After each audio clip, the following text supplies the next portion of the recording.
Hello guys, welcome to our channel. This is Teja. ప్రస్తుతం మనతో పాటు సీనియర్ జర్నలిస్ట్ జగదేవ్ గారు ఉన్నారు. నమస్తే సార్. నమస్తే. ఆంధ్రప్రదేశ్ ముఖ్యమంత్రి జగన్మోహన్ రెడ్డి గారు తెలంగాణ మాజీ ముఖ్యమంత్రి కేసీఆర్ గారిని రేపు కలవబోతున్నారు. సో మరి ఇద్దరు కలిసి ఏదైనా వ్యూహం ప్లాన్ చేస్తున్నారా? వర్కౌట్ అవుద్దా? దాని గురించి మీ అభిప్రాయం ఏంటి? అంటే వాస్తవానికి కేసీఆర్ గారికి తుంటి ఎముక ఆపరేషన్ అయిన తర్వాత జగన్మోహన్ రెడ్డి గారు పరామర్శించినట్లు లేదు. మేబీ పరామర్శకు వెళ్తుండొచ్చు నేను అనుకోవడం. కానీ చాలా వరకు విశ్లేషకుల అభిప్రాయం ప్రకారము, సోషల్ మీడియాలో కథనాల ప్రకారము, కొన్ని ఛానల్స్లో కొన్ని మీడియాలో వచ్చిన కథనాల ప్రకారం ఇద్దరికీ లోపాయకార ఒప్పందం ఉందనే కొన్ని వార్తలు ఉన్నాయి. అది మేబీ వాస్తవం అని నేను అనుకుంటున్నాను. ఎందుకంటే దానికి కొన్ని ఎగ్జాంపుల్స్ గతంలో కూడా చాలాసార్లు చెప్పాను, మళ్ళీ ఐ రిపీట్. ఎక్కడెక్కడో కొంతమంది వ్యక్తులు, ఫెమిలియర్గా వ్యక్తులు, దానికి ఎగ్జాంపుల్ రజనీకాంత్ గారే. రజనీకాంత్ గారు వచ్చి చంద్రబాబు గారిని పొగిడితేనే అక్కడ జగన్మోహన్ రెడ్డి గారిని తిట్టలేదు, జగన్మోహన్ రెడ్డి ప్రభుత్వాన్ని తిట్టలేదు, రాష్ట్ర పరిస్థితుల గురించి కూడా మాట్లాడలేదు. కేవలం హైదరాబాదు డెవలప్మెంట్కి చంద్రబాబు నాయుడు గారి కారణం ఆయన ఒక విజనరీ ఉన్న నేత అన్నట్టు మాత్రమే పొగిడారు. పొగిడితే వీళ్ళకేంటి నష్టం? వెంటనే వైసీపీ మంత్రులు కొంతమంది తగుదునమ్మా ఉంటే వచ్చేసి ఆయన కూడా వదలలే. పాప రజనీకాంత్ కూడా నోటుకు వచ్చినట్టు మాట్లాడారు. ఆఖరికి ఏదంటే సీకేసిన తాట్టెంక అని కూడా, అంటే ఏంటి పదాలు చూడండి, అట్లా మాట్లాడారు. అంటే ఊరికే ప్రత్యర్థిని పొగిడితేనే మీకు అంత రోషం పౌరుషం వచ్చేసింది కదా. ఇప్పుడు మరి కేసీఆర్ గారు ఖమ్మం సభలో మీరు ఇంత మిరుమిట్లు గొలిపే కాంతుల్లో ఉన్నారంటే ఇది తెలంగాణ, పక్కనే ఆంధ్ర చూడండి చెమ్మ చీకట్లు ఉంటాయి. మీరు ఇక్కడ డబుల్ రోడ్లో ఎంత చక్కగా వెళ్తున్నారంటే ఇది తెలంగాణ, సింగిల్ రోడ్డు అక్కడ గతుకులు ఉన్నదంటే అది ఆంధ్ర అని అన్నారు. పక్కన పెట్టండి, ఎవ్వరూ మాట్లాడలే. ఒక మంత్రి కానీ, ఎమ్మెల్యే కానీ, వైఎస్ఆర్ అధికార ప్రతినిధి కానీ, ముఖ్యమంత్రి కానీ ఎవరూ మాట్లాడలే. హరీష్ రావు గారు, ఈసారి కానీ మనం ముఖ్యమంత్రిగా కేసీఆర్ గారిని గెలిపించుకోలేకపోతే హైదరాబాదు మహానగరం మరొక అమరావతిలా తయారవుతుంది, నాశనం అయిపోతుంది అన్నట్టుగా హరీష్ రావు గారు అన్నారు. అప్పుడు ఎవరైనా మాట్లాడారా? మాట్లాడలే. కేటీఆర్ గారు అయితే చాలా వ్యాఖ్యలు చేశారు. అందులో ఒక ఎగ్జాంపుల్ చెప్తాను. అంటే ఒక 2 ఏళ్ళ కిందటే ఇలాగే సంక్రాంతి తరువాత జనవరిలోనో ఫిబ్రవరిలోనో కేటీఆర్ గారు ఒక సమావేశంలో మాట్లాడుతూ, నా మిత్రుడు ఒకరు ఈ మధ్యన సంక్రాంతికి ఊరెళ్ళాడు, ఊరెళ్ళి వచ్చాక మొత్తం 2 రోజులు మించి ఉండలేకపోయానని చెప్పాడు. ఊరిలో కరెంటు లేదు, గతుకుల రోడ్లు, ఉండలేకపోయాం, చాలా అధ్వానంగా ఉంది పరిస్థితి అని చెప్పాడు. అంటే అక్కడ దాని అర్థం ఏంటి?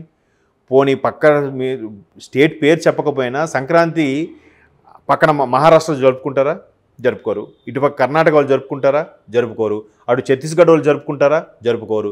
కింద తమిళనాడు వాళ్ళు జరుపుకుంటారా సంక్రాంతి? కేవలం ఆంధ్ర వాళ్ళు జరుపుకుంటారు కదా. సో కేటీఆర్ గారు ఆ రకమైన వ్యాఖ్య. అప్పుడు కూడా ఏ మంత్రి కానీ, ఏ వైఎస్ఆర్ అధికార ప్రతినిధులు కానీ ఎవరు మాట్లాడలేదు.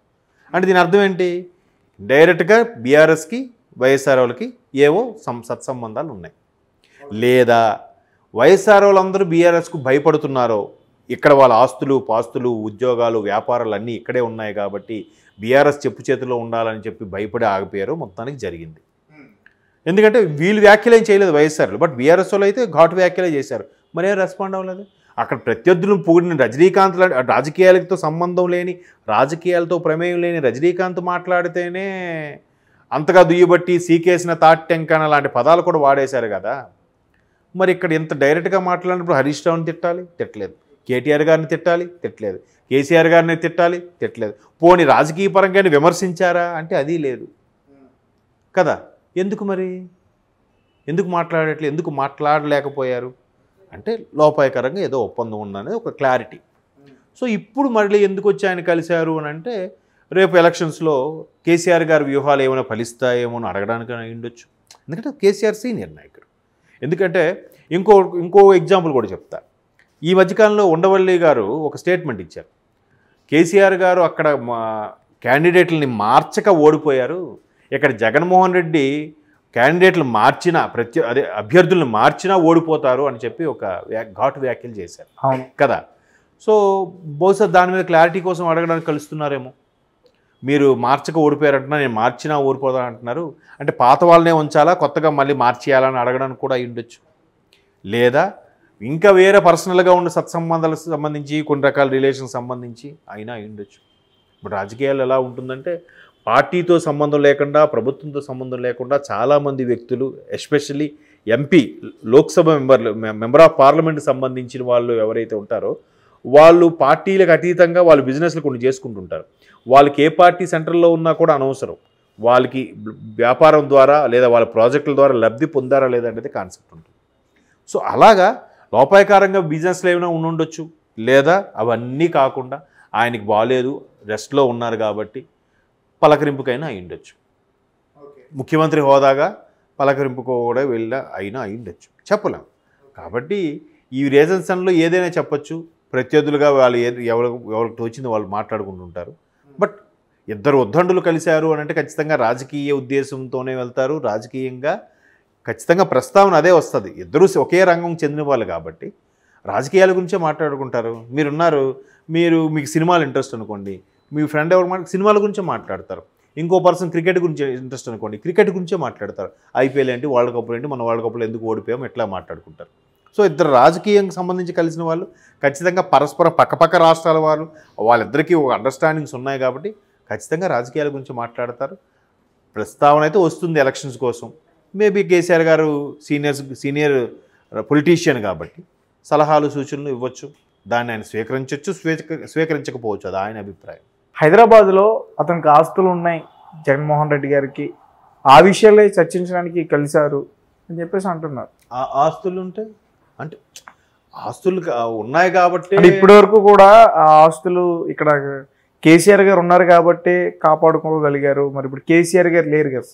అవును, రేవంత్ రెడ్డి గారు ఏమైనా చేస్తారేమోనన్న అలా ఇప్పుడు వాళ్ళేదో కసిగా కుళ్ళు రాజకీయాలు నడిపించారని అందరూ నడిపిస్తారని ఎందుకు అనుకుంటారు?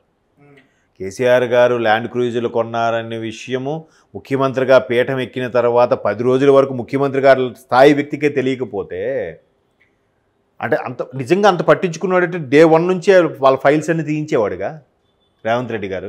అది కూడా ఒక సందర్భంలో ఆయన బయటికి ప్రస్తావించాడే తప్ప కావాలని పనిగట్టుకొని ప్రెస్ మీట్ పెట్టి మరీ ప్రస్తావించలేదుగా రేవంత్ రెడ్డి గారు కదా. ఒక ప్రజాపాలనకు సంబంధించి ఒక ప్రస్తావనలో ఆ టాపిక్ వచ్చింది మాట్లాడాడు. అలాగే రాజకీయాలంటే అలాగే ఉండాలి. మరీ పనిగట్టుకొని కసిగా అరెస్టులు, అటాక్ చేయడాలు, అర్ధరాత్రి వెళ్ళి జైల్లో పెట్టించడాలు ఎక్కడో తమిళనాడులో జరిగిందని అలాగే వినేవాళ్ళం. ఇప్పుడు మన దగ్గర కూడా అలా జరిగితే ఇంక ఏం తేడా ఏముంది? రాజకీయాలకు వాళ్ళు ఒకటిగా ఉండేవారు ఒకప్పుడు. ఎందుకంటే ప్రతిపక్షం అనేది సరిగ్గా స్ట్రాంగ్గా ఉంటే అల్టిమేట్గా ప్రజలు బాగుపడతారని ఒక కాన్సెప్ట్, ప్రజలకు మేలు జరుగుతుందని. ప్రతిపక్ష నేతలు ఫైట్ చేసినా, ప్రభుత్వం పక్షం వాళ్ళు పథకాలు ప్రవేశపెట్టినా అన్నీ కూడా ప్రజలను దృష్టిలో పెట్టుకుని జరిగేవే కదా.